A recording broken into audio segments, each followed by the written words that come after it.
আপনাকে অনেক ধন্যবাদ। যাচ্ছে পরের খবরে। নিম্নচাপের প্রভাবে গত রাত থেকে গুঁড়ি গুঁড়ি বৃষ্টি হচ্ছে। আবহাওয়া অফিস বলছে এমনটা চলবে সারাদিনই। গভীর স্থল নিম্নচাপটি বর্তমানে যশোর ও এর আশেপাশের এলাকায় অবস্থান করছে। অলিউল রনির রিপোর্ট। গেল কয়েকদিনের অতিরিক্ত গরমের পর বুধবার দেশের দক্ষিণ পূর্ব ও উত্তর পূর্ব বঙ্গোপসাগরে সৃষ্টি হয় একটি লঘুচাপের। পর্যায়ক্রমে তা নিম্নচাপে পরিণত হয় 13ই সেপ্টেম্বর। মধ্যরাতে উপকূল অতিক্রম করে গভীর স্থল নিম্নচাপ হয়ে আছে যশোর অঞ্চলে। গতকাল রাত থেকে রাজধানী সহ দেশ জুড়ে দেখা দেয় ভারী বৃষ্টিপাত। টানা বৃষ্টিতে ভোগান্তিতে পড়েছে প্রয়োজনের তাগিদে বের হওয়া ও খেটে খাওয়া সাধারণ মানুষ। মামা আজকাল তো কামের একেবারেই নাই কে, সকাল থেকে বৃষ্টির মধ্যে মানুষ বাইরে না। কষ্ট হলে আমাদের কোনো ধৈর্য থাকতে হচ্ছে।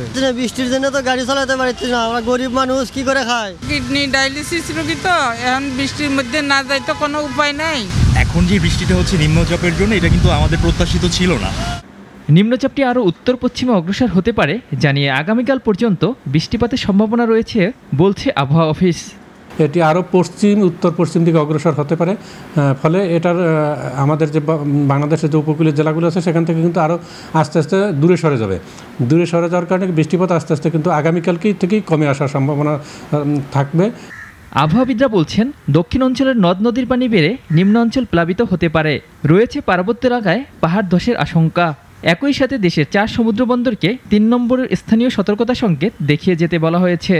3 নম্বর স্থানীয় সতর্ক সংকেত যেটা রয়েছে সেটা যখনই অর্থাৎ গভীর নিম্নচাপটা আরও পশ্চিম দিকে অগ্রসর হয় বাংলাদেশের উপকূলীয় এলাকা বিপদমুক্ত হওয়ার সম্ভাবনা রয়েছে, অর্থাৎ আগামী দিন পর্যন্ত থাকতে পারে, এরপরেই এটা ডাউন হওয়ার সম্ভাবনা রয়েছে। চলতি মাসে ঘূর্ণিঝড়ের শঙ্কা নেই, তবে 2টি লঘুচাপের আভাস দিয়েছে আবহাওয়া অধিদপ্তর। অলিউল রনি, নাগরিক, ঢাকা।